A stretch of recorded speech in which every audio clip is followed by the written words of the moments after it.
Hello everyone, welcome back to Pill Talk. Today we are going to discuss about NSAIDs, non-steroidal anti-inflammatory drugs. From sport injuries to chronic pain, NSAIDs are our go-to solution. But how do they work and what should you know before popping that next pill?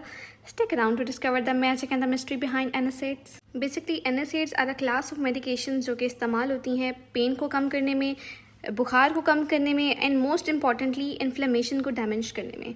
लेकिन ये काम कैसे करते हैं, इस चीज़ को समझने के लिए पहले हम देख लेते हैं कि इन्फ्लेमेशन होती क्या है, इन्फ्लेमेशन कॉज कैसे हो रही है। सो इन्फ्लेमेशन क्या है? कोई भी ऐसा नॉर्मल प्रोटेक्टिव रिस्पॉन्स जो टिश्यू इंजरी के केस में बॉडी शो करती है। अब टिश्यू इंजरी किस किस वजह से हो सकती है? फिजिकल ट्रॉमा हो सकता है, नॉक्शियस केमिकल या कोई भी माइक्रोबायोलॉजिक एजेंट।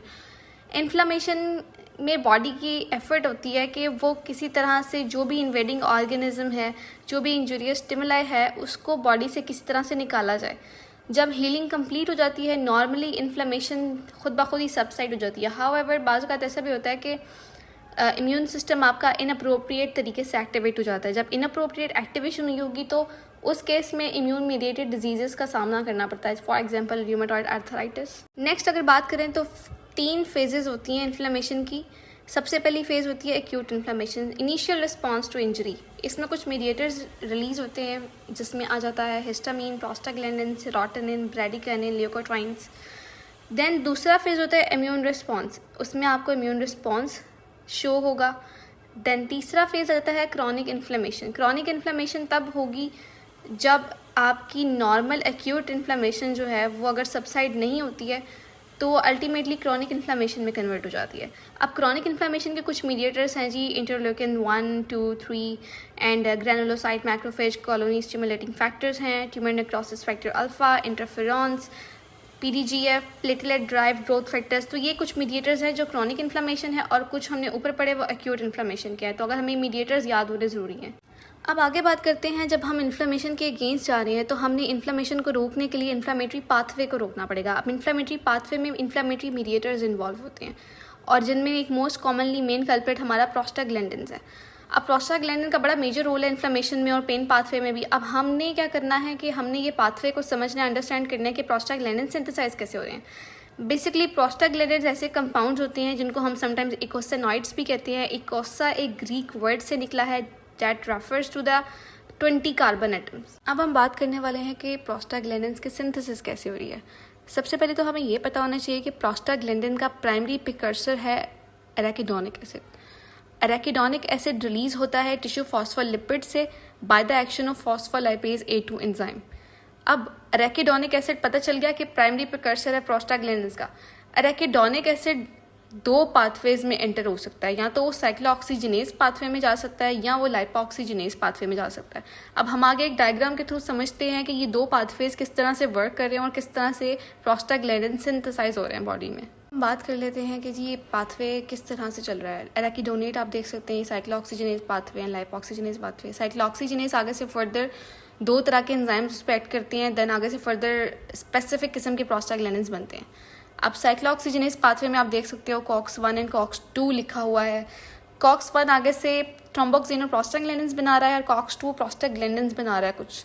ओके, बिल्कुल इनिशियल लेवल पे अगर देखें तो मेम्ब्रेन फॉस्फोलिपिड से एराकिडोनेट जो है वो डिराइव हो रहा है, उस पर फॉस्फोलाइपेज A2 एंजाइम ऐड कर रहा है। एराकिडोनेट आगे से लाइपोऑक्सीजिनेज पाथवे में भी एंटर हो सकता है या वो साइक्लोऑक्सीजिनेज पाथवे में भी एंटर हो सकता है। लाइपोऑक्सीजिनेज पाथवे में एंटर होने से कुछ ल्यूकोट्राइन्स बन रही हैं, LTC4, LTD4, LTE4 and cyclooxygenase pathway में एंटर होने से 2 तरह के एंजाइम्स एक्ट करते हैं। एक है जी COX-1 एंड दूसरा है COX-2। इस पे हम अलग से एक बात करते हैं कि COX-1 एंड COX-2 क्या है। पहले हम ये समझ लेते हैं कि जब ये COX-1 या COX-2 एंजाइम ऐड करते हैं तो अलग अलग चीज़ें सिंथेसाइज होती हैं। जब एराकिडोनेट पे COX-1 एक्ट करता है जो कि नियरली ऑल टिश्यूज़ में प्रेजेंट होता है, स्पेशली GI ट्रैक्ट में प्रेजेंट होता है। जब इस पे COX-1 एक्ट करता है तो थ्रोम्बोक्सिन बनते हैं एंड प्रोस्टाग्लैंडिन्स बनते हैं। थ्रोम्बोक्सिन A2 बनता है। थ्रोम्बोक्सिन A2 का जो मेजर एडवांटेज है या फंक्शन है वो प्लेटलेट एग्रीगेशन में है और वेजो कंस्ट्रक्शन में है। इसके अलावा जो कुछ प्रोस्टाग्लैंडिन्स बनते हैं COX-1 की मौजूदगी से, उनमें PGE2 है, PGI2 है, PGD2 एंड PGF2। PGE2 का काम यह है कि वो म्यूकस की सिक्रीशन को ज़्यादा करवाता है, स्टमक के अंदर एसिड की सिक्रीशन को कम करता है। ये स्टमक की बात हो रही है। स्टमक के अंदर म्यूकस की सिक्रीशन ज़्यादा हो गई, एसिड की सिक्रीशन कम हो गई। इसके अलावा PGE2 का रोल क्या है कि बॉडी टेम्परेचर को रेगुलेट कर रहा है, रीनल होम्योस्टेसिस में उसका एक रोल है। PGI2 का ये काम है कि वो वेजोडाइलेशन कराता है प्लस ब्रोंकोडाइलेशन करवाता है, और वो प्लेटलेट एग्रीगेशन को इनहिबिट करवाता है। इसके अलावा रीनल होम्योस्टेसिस में इसका एक रोल है। PGD2 क्या करता है, स्लीप वेक साइकिल में उसका एक रोल है, कार्डियन रिदम को मेंटेन करने में। इसके अलावा PGF2 का है, लेबर के अंदर यूट्राइन कंट्रैक्शंस करवाता है, ब्रोंको कंस्ट्रिक्शन करवाता है। ठीक है, नेक्स्ट हम बात करते हैं COX-2 की। COX-2 क्या करता है, COX-2 पहले तो देख लेते हैं वो कहाँ कहाँ पाया जाता है। किडनी में है, GI ट्रैक्ट में है, CNS में है, CNS इसके अलावा एंडोथीलियम में है। अब जब COX-2 एक्ट करता है एराकिडोनेट के ऊपर, मतलब एराकिडोनिक एसिड के ऊपर, तो दो तरह के प्रोस्टाग्लैंडिन सिंथेसाइज होते हैं। PGE2 जो कि एक पायरेटिक एजेंट है, फीवर कॉज करेगा। नोसिसेप्टर थ्रेशोल्ड का कम होने का मतलब ये है कि पेन का थ्रेशोल्ड कम हो गया है। एक पेन जो आपको एक 100 वाले लेवल पे जाके फिर फील होती थी, लेकिन अब आपको वो 0 लेवल पे भी फील हो रही है। आप कुछ भी नहीं कर रहे हो बट आपको बैठे बैठे पेन हो रही है। यही वजह होती है कि जब आपको फीवर होता है आपकी बॉडी दुखना शुरू हो जाती है, क्योंकि आपका पेन का थ्रेशोल्ड कम हुआ होता है। और इसके अलावा PGI2 की अगर बात करें तो PGI2 वेसोडाइलेटर है, इनहिबिट करता है प्लेटलेट की एग्रीगेशन को। What are NSAIDs? हमने जैसा कि पहले बात की कि NSAIDs non steroidal anti inflammatory drugs होती हैं, और ये heterogeneous groups of chemically unrelated therapeutic agents हैं, जिनकी कुछ खसूसियात ऐसी हैं कि ये एंटी इन्फ्लामेटरी हैं, एनाल्जेसिक हैं, लेकिन ये नॉन नार्कोटिक हैं। ओपियोइड्स जो हमने पढ़े थे वो नार्कोटिक्स में आते हैं, और ये एंटीपायरेटिक इफेक्ट्स रखते हैं। अब अगर बात करें कि how NSAIDs work, NSAIDs work by inhibiting the activity of cyclooxygenase enzymes commonly known as COX enzymes. And these enzymes play a crucial role in the production of prostaglandins, which are lipid compounds that contribute to inflammation, pain and fever. तो NSAIDs क्या करते हैं, ये इन COX enzymes को block करते हैं। NSAIDs क्या करेंगे, प्रोस्टाग्लैंडिन्स की प्रोडक्शन को रोकेंगे, और इसकी वजह से जो भी सिम्टम्स आ रहे हैं, ये इन्फ्लामेशन आ रही है, पेन फील हो रही है, फीवर हो रहा है, ये सारे सिम्टम्स जो है इनको ये NSAID एलिविएट करता है, मतलब कम करता है। अब ये जो COX एंजाइम है, cyclooxygenase enzyme, that is the key enzyme for the synthesis of prostaglandins, जो कि हमने पीछे पाथवे में भी देखा है। अगर ये COX एंजाइम इनहिबिट हो जाता है तो प्रोस्टाग्लैंडिन्स की सिंथेसिस नहीं होगी। जब प्रोस्टाग्लैंडिन सिंथेसाइज नहीं होंगे तो वो जितने भी इन्फ्लामेशन, फीवर एंड पेन, इस सारे इफेक्ट्स नहीं आएंगे। लेकिन COX की कुछ आइसोमेरिक फॉर्म भी हैं, COX-1, COX-2 एंड COX-3। हम उनका एक कंपैरिजन पढ़ लेते हैं, देन हम क्लासिफिकेशन की तरफ चलते हैं। ओके जी, कंपैरिजन की तरफ बढ़ने से पहले मैं आपको एक बहुत ज़रूरी बात बताना चाहती हूँ। वो बात ये है कि जी COX-1 एक गुड गाय है, और जो COX-2 है वो एक एविल गाय है। ये बात आपने याद रखनी है, और ये चीज़ याद रखनी है, जो COX-1 है वो constitutively through out the body present होता है, और जो COX-2 होता है वो इंड्यूसिबल है। मेनली वो तब इंड्यूस होता है जब किसी किस्म की इन्फ्लेमेशन करवानी है, पेन करवानी है, फीवर करवाना है, तब इंड्यूस होगा। लेकिन जो COX-1 है वो पूरी बॉडी में थ्रू आउट प्रेजेंट है, और वो होम्योस्टेसिस को मेंटेन किए हुए है। COX-1 के, अगर आपको याद हो कि COX-1 से बनने वाला जो थ्रोम्बोएक्सेन था, थ्रोम्बोएक्सेन क्या करवा रहा था, प्लेटलेट की एग्रीगेशन को करवा रहा था। इसके अलावा COX-1 से बनने वाला जो प्रोस्टाग्लैंडिन था PGE2, वो PGE2 क्या कर रहा था, स्टमक की लाइनिंग के अंदर म्यूकस की प्रोडक्शन को ज़्यादा करवा रहा था और एसिड की प्रोडक्शन को कम करवा रहा था।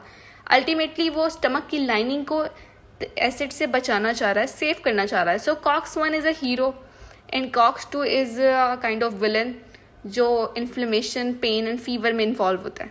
इसके अलावा अगर COX-3 की बात करें, COX-3 कॉन्स्टिट्यूटिवली हाई होता है ब्रेन में एंड हार्ट में। इसका कोई पेन पाथवे किस तरह से ये फॉलो अप करता है, इसका इन्फ्लेमेशन पाथवे वगैरह तो कोई नहीं है, लेकिन पेन पाथवे है, और वो क्लियरली इतना अंडरस्टूड नहीं है। ठीक है, अच्छा, अब हम इसके आगे चलते हैं क्लासिफिकेशन की तरफ। देन हम बात करते हैं कि किस तरह से नॉन सिलेक्टिव और सिलेक्टिव इनहिबिशन से क्या क्या फ़वाइद हमें मिलते हैं और क्या क्या नुकसानात हमें फेस करने पड़ते हैं।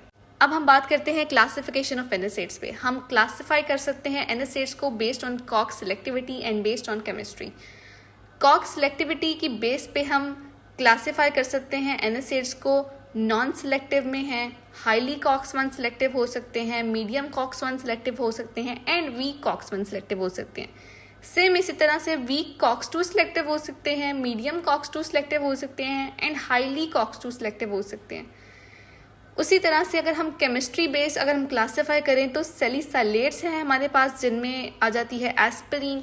इंडोल डेरिवेटिव्स हैं जिनमें आ जाता है इंडोमेथासिन। देन है फेनेमेट्स में मेफिनेमिक एसिड है, प्रोपाइनिक एसिड डेरिवेटिव्स जिसमें आ जाती है हम सबकी फेवरेट आइबोप्रोफेन।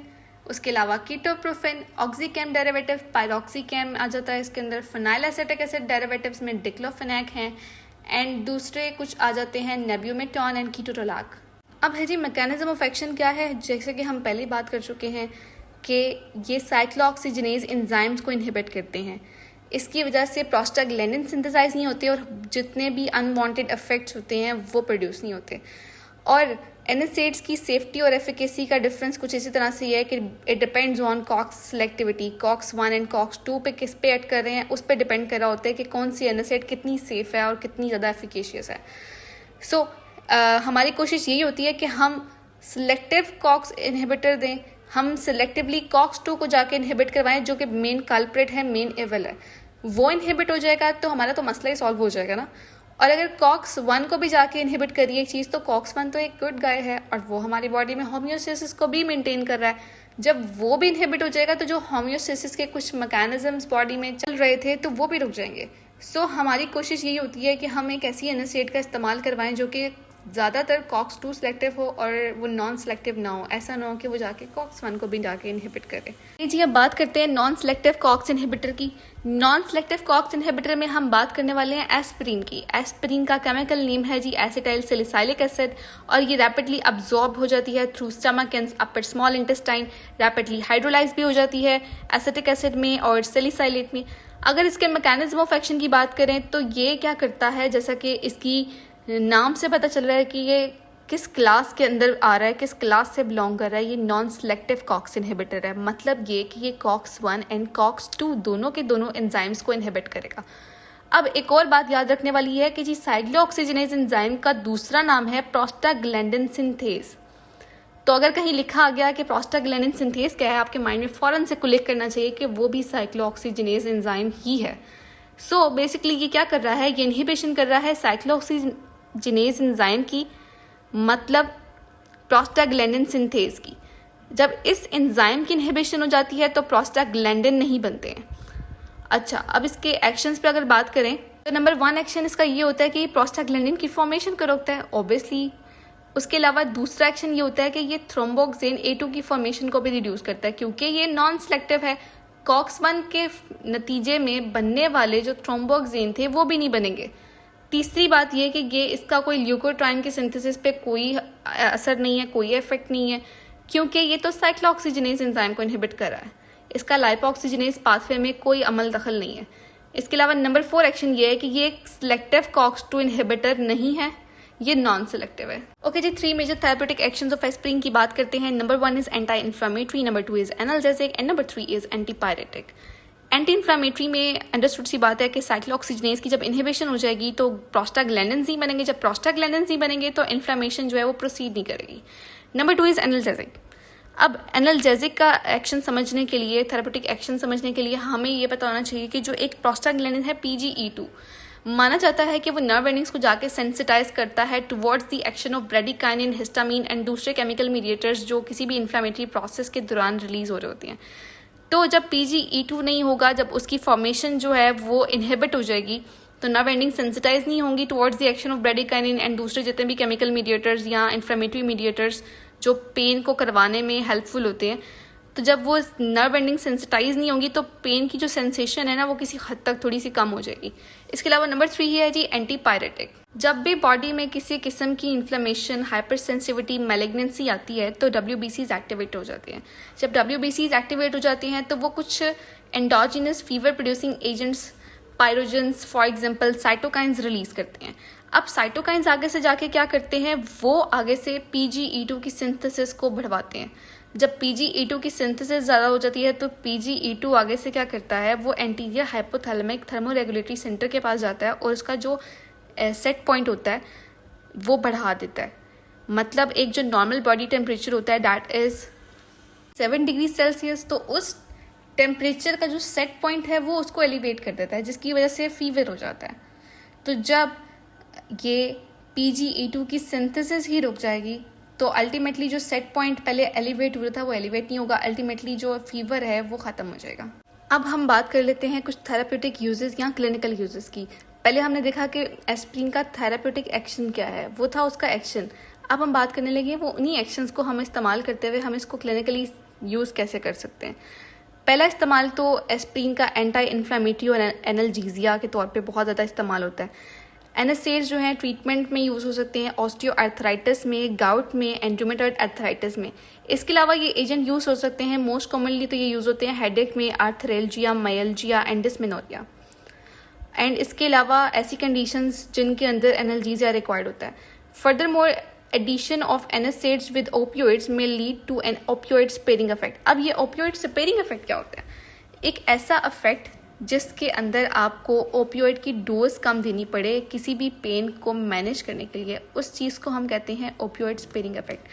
मतलब ये कि जब आप NSAID को ओपियोइड्स के साथ कम्बिनेशन में देते हो तो आपको अल्टीमेटली ओपियोइड की डोज थोड़ी कम देनी पड़ती है, क्योंकि मोस्ट ऑफ द जो भी टास्क है पेन एलिवेशन का वो NSAID कर देगा। तो जब हमें डोज कम देनी पड़ रही है तो अल्टीमेटली एक इफेक्ट आएगा that will be called as opioid sparing effect. इसका फ़ायदा हमें ये भी हो रहा है कि हम जब नारकोटिक्स मतलब ओपियोइड्स की डोज कम देंगे ना तो एक टॉलरेंस का इफेक्ट नहीं आएगा। हम पहले भी चाहते हैं कि ओपियोइड्स कम से कम इस्तेमाल हो। अच्छा, इसके अलावा याद रखने वाली बात यह है कि जो हमारी एस्प्रिन है, सैलिसाइलेट्स हैं, इसकी एनाल्जेसिक एक्टिविटी जो है वो लो डोज पे आती है। हाई डोज पे जाके वो अपना एंटी इन्फ्लामेटरी एक्टिविटी शो कर रही होती है। दूसरी बात करें हम एंटीपायरेटिक यूजेस की, तो एस्प्रिन, आइबोप्रोफेन एंड नेप्रोक्सिन्स को हम फीवर को ट्रीट करने के लिए यूज़ कर सकते हैं। यहाँ पर याद रखने वाली बात यह है कि हमने एस्प्रिन को कुछ पेशेंट्स में अवॉइड करना है। अब वो पेशेंट्स कौन से हैं हम वो याद कर लेते हैं। ऐसे पेशेंट्स जो 20 साल से कम उम्र के हों with viral infections such as chicken pox या इन्फ्लुएंजा, हमने ऐसे पेशेंट्स को एस्प्रिन कभी नहीं देनी। उनका बुखार ख़त्म करने के लिए हमने कभी भी नहीं देनी। क्यों? ताकि उनको री सिंड्रोम ना हो जाए। हम री सिंड्रोम से प्रिवेंशन के लिए एस्प्रिन उसमें उन पेशेंट्स में यूज़ नहीं करवाते। अब री सिंड्रोम क्या है? बेसिकली एक ऐसा सिंड्रोम है जिसमें एकदम से हेपेटाइटिस हो जाएगा विद सेरिब्रल एडीमा और and often leading to death. So हम एक अननोन मैकेनिज्म से जो ये री सिंड्रोम जो एक फेस करना पड़ता है, इससे बचाने की खातिर हम एस्प्रिन जो है वो नहीं देते ऐसे पेशेंट्स में जो 20 साल से कम उम्र हो और जिनको वायरल इन्फेक्शन हुआ हो, वेरिसेला, चिकन पॉक्स और influenza. So aspirin is contraindicated in दूस पेशेंट्स। नेक्स्ट आ जाती है नंबर 3 पर इसकी कार्डियोवास्कुलर एप्लीकेशंस। एस्प्रिन आपको पता है कि नॉन सिलेक्टिव है और वो COX-1 को जाके भी इनहिबिट करती है, जिसकी वजह से COX-1 जो थ्रोम्बोक्सिन नॉर्मली बनवा रहा था वो नहीं बनेंगे, प्लेटलेट की एग्रीगेशन नहीं होगी। तो इसलिए हम एस्प्रिन को कार्डियोवास्कुलर इवेंट्स से प्रिवेंट करने के लिए भी यूज़ करवा सकते हैं। इसके अलावा एस्प्रिन को हम यूज़ कर सकते हैं एक्यूट मायोकार्डियल इन्फेक्शन में और ऐसे पेशेंट्स में जो रीवैस्कुलराइजेशन के प्रोसीजर से गुजरने वाले हैं। नंबर 4 पे इसकी कुछ एक्सटर्नल एप्लीकेशंस भी हैं। Salicylic acid is use topically to treat acne. हमारे जितने भी कुछ फेस वॉशेज़ होते हैं उनमें सैलिसाइलिक एसिड यूज़ हुआ होता है एक्नी से निजात हासिल करने के लिए। इसके अलावा कॉन्स, कैलुसिस एंड वॉट्स को रिमूव करने के लिए हम या उनको ट्रीट करने के लिए सैलिसाइलिक एसिड यूज़ कर सकते हैं।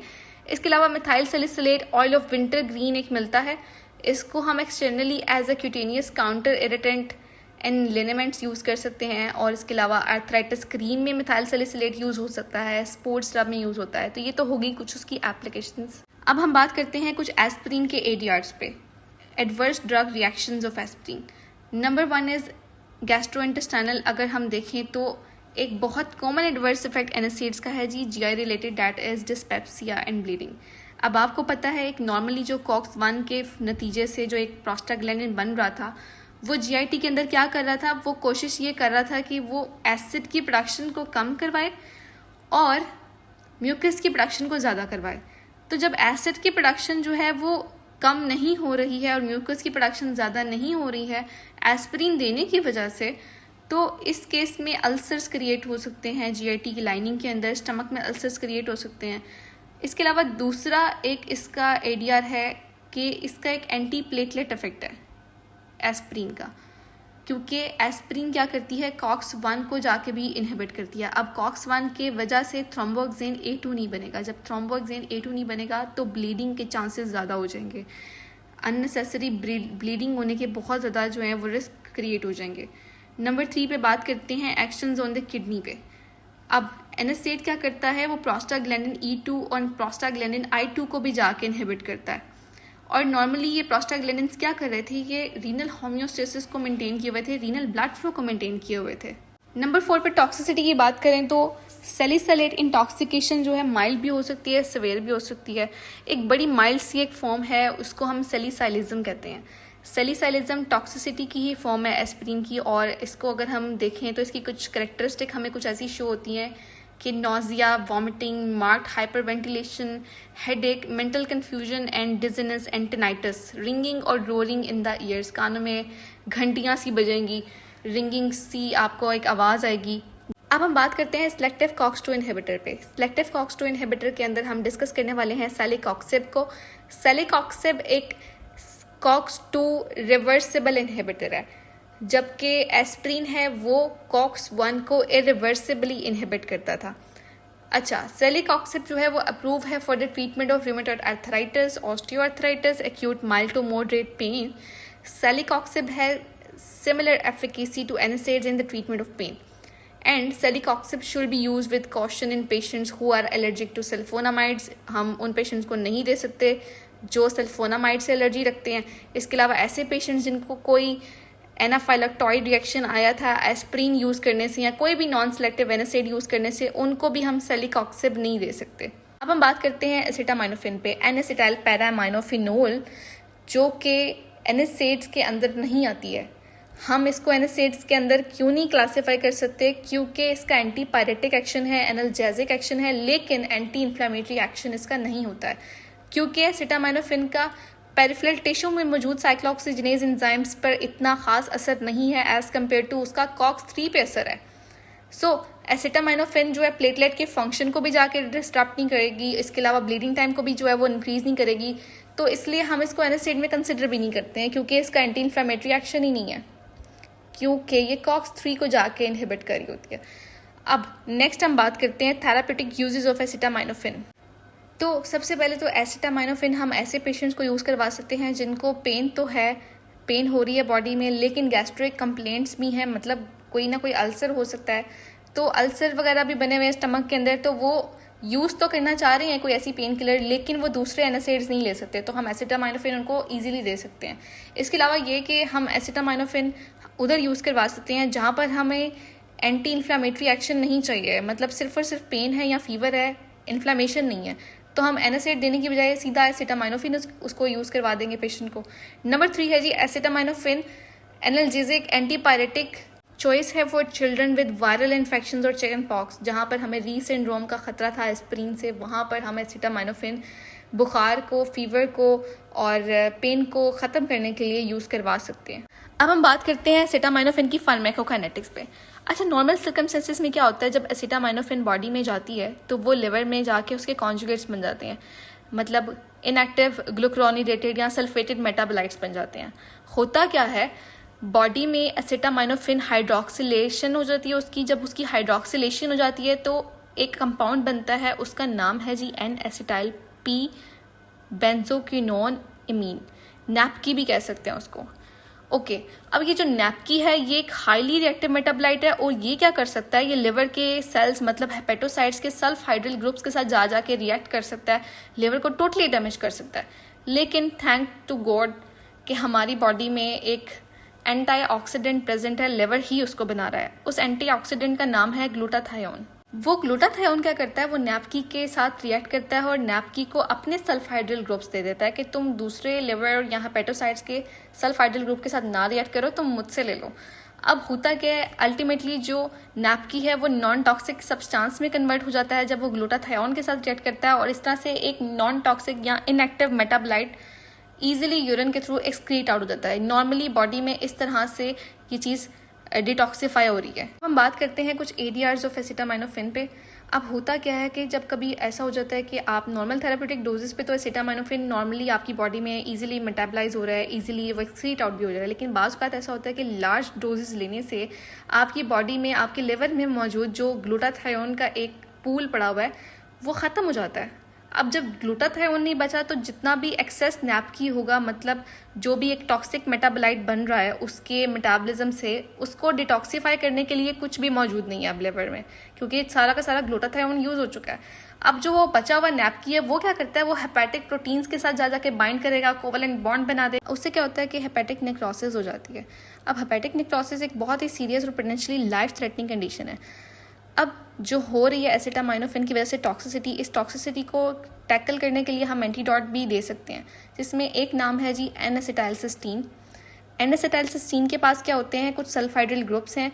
वो क्या करता है, वो अपने सल्फाइड्रिल ग्रुप्स जो है नैपकी को ऑफर करता है कि आओ और इनके साथ बाइंड कर लो, इंस्टेड ऑफ कि तुम हेपेटिक नेक्रोसिस करवाओ और हेपेटोसाइट्स के साथ जा जाके बाइंड करो। तो इस तरह से अल्टीमेटली जो नैपकी है वो आपकी बॉडी से डिटॉक्सीफाई होकर एक्सक्रीट आउट हो जाती है। और ये लास्ट पे कुछ रेफरेंसेस हैं। सो if you found this video helpful, don't forget to like, share and subscribe to Pill Talk for more insightful videos on medications and healthcare. And अगर आपके दिमाग में कोई सवाल है और कोई ऐसा टॉपिक है you would like me to cover, drop them in the comments below. Until next time, stay healthy and informed.